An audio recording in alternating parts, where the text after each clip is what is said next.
Welcome to the Self-Storage University podcast, where you will learn the correct way to identify, evaluate, negotiate, perform due diligence on, renegotiate, finance, turn around, and operate self-storage facilities. And now, here is your host, a partner in one of the largest real estate portfolios in the U.S. with nearly $1 billion of holdings, Frank Rolfe. Other than your selection of a property, there are a few things that you'll do, a few decisions you'll make that will have a greater impact on your investment return than hiring an employee. Now, hiring an employee can be a very stressful thing because coming with hiring comes also managing them and ultimately potentially firing them. This is Frank Rolfe with the Self-Storage University podcast. We're going to be talking all about some tips on hiring and firing employees for your self-storage facility. Let's start off with one of the big, most essential items. You have to know the law. You see, there's probably more liability in today's world with employees than there are with customers.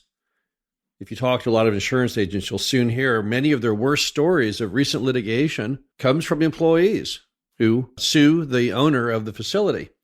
So right off the bat, you have to know everything about what you can and cannot do with an employee, such issues as minimum wage and overtime. All of these come into play when you try and navigate not having any kind of legal problem with an employee. So make sure you know all of the laws. Next, on hiring, always make sure you hold out for just the right candidate. Some people move too quickly. They're too sloppy. They go ahead and hire the first one who basically applies. Or maybe after 5 interviews, they decide to just go with the last person because they don't want to bear to do it again. Never forget that when you hire someone, you will have to ultimately potentially fire them. And that's very, very unpleasant. And you want to do a little of that as you can in your lifetime. So make sure you hold out with someone who you think really has a good chance for success. Don't just take someone out of laziness or fatigue. Make sure you think they truly are the right candidate.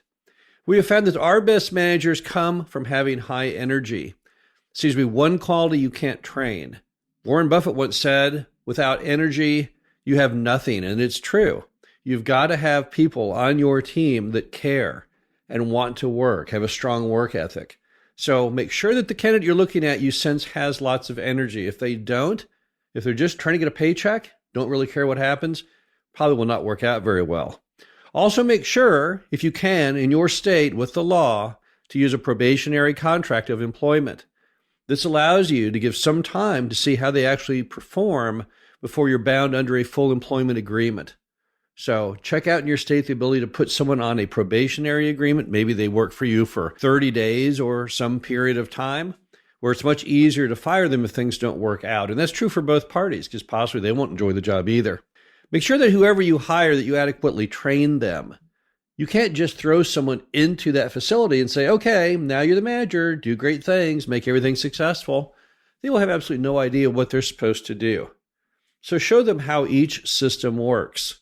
Show them how your collection system works, how your sales system works, what you want them to do to proactively watch over any kind of problems that need to be maintained or fixed. So often when a manager does not work out, the true problem is that the owner did not train them effectively on what the job even was. And also explain to them how they are going to be judged. It's cruel to put someone into a job without telling them what's important and what is not.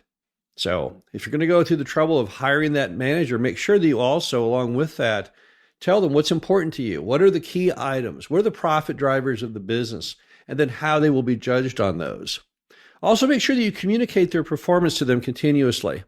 Some people make a huge error here. They feel kind of self-conscious or shy about saying anything negative to the employee. So they try and make out that everything that the employee does is correct. And that's not going to work for you.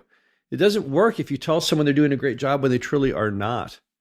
It's okay to tell people there are problems. It's okay to want to do better. So feel free to communicate those factors to your employee. Be honest with them. Don't hold back. At the same time, though, don't be mean and cruel. Again, know your labor laws, how to talk to people. Remember that what you're trying to do is you're trying to, as a team, succeed. This is a team member. So when you give them criticism, make sure it's constructive criticism. Don't berate them. Instead, tell them what you think would have been a better path and urge them to try that path the next time. Also, because at some point, if their performance does not work out, you will have to then, unfortunately, replace them. So understand all of your local prevalent laws regarding firing an employee.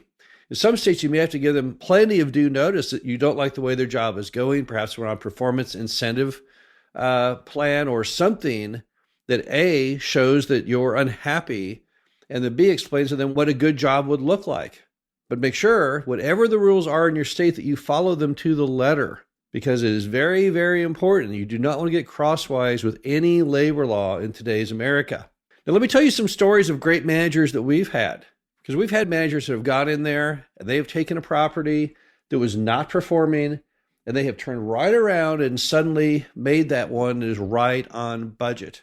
What do they do to do that? What are the attributes of those really, really great managers? Well, energy, like we all already talked about, and also kind of thinking like you do. When you hire that manager, you never know where life will go. It's possible that manager at some point, well, they might even end up your partner, for all you know, if they're outstanding in what they do. And if you want to grow the business, they may move up the ranks. So the really great employees you get have the potential to be far more than just the manager of that storage facility. They might grow in the job to being a district manager, a regional manager, maybe an operating partner. So when you're choosing people, the really great people, you're going to spot them out of the crowd. And when you find someone who you think is perfect for that job, I don't mean just kind of okay, adequate, average. I'm talking superlative. Make sure you get them on the team. Even if you have to pay up a little to get that person, it'll be worthwhile to you. So every time you hire someone, seek out candidates who you believe truly can perform at a very high level. And remember that in employees and success, it's all about the results. So they don't have to be similar to you in any other regard. Just from a business perspective, they understand the drivers and they want to follow those. They want to make money. They want the customers to be happy. They want the facility to be the best it can be. So watch your people have unusual levels of energy. Unusual levels of vision is very, very similar to your own, because those are the characteristics that will make you successful. And their success is your success.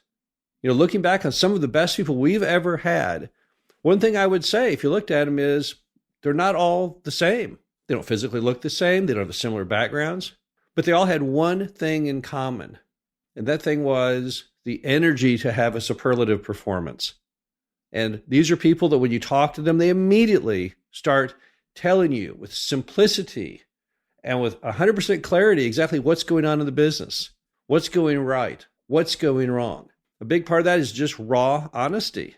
So to me, it's very much easier to manage an employee who tells me the truth about what's going on than someone that hides from the truth. I don't want someone who's a yes man who says, yeah, well, things are kind of going. I want someone who tells me these are our problems.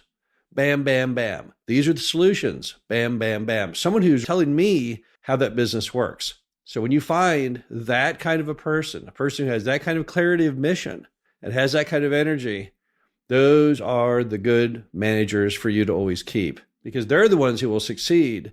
Those are the ones who will overcome whatever setbacks you have to get that business back on the rails and moving towards your target effectively. Also, again, always remember, when you hire someone, it also comes with the responsibility of potentially firing them someday. That's a very, very unhappy thing to do. I've never enjoyed firing people. I don't know anyone who enjoys firing people. And when you always remember that, then you'll always say to yourself in the back of your mind, I don't know, I'm not really feeling it with this candidate. I don't think I want to hire them because I'm afraid it will not work out. There's an old term in business that says it's easier to change people than to change people. And that means that it's a whole lot easier to just replace a manager with someone new than to retrain them or change their bad habits. But it's best if you don't have to change them at all.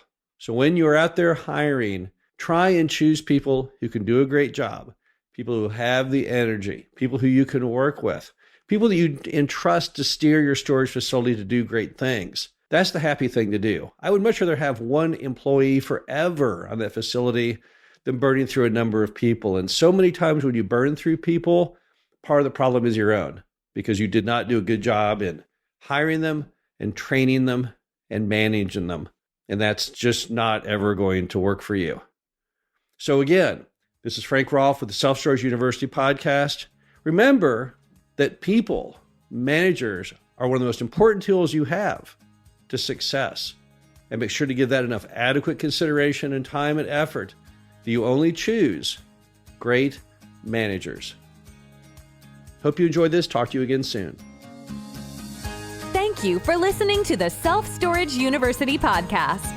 Be sure to visit us at ssupodcast.com, where you can learn the correct way to identify, evaluate, negotiate, perform due diligence on, renegotiate, finance, turn around, and operate self-storage facilities.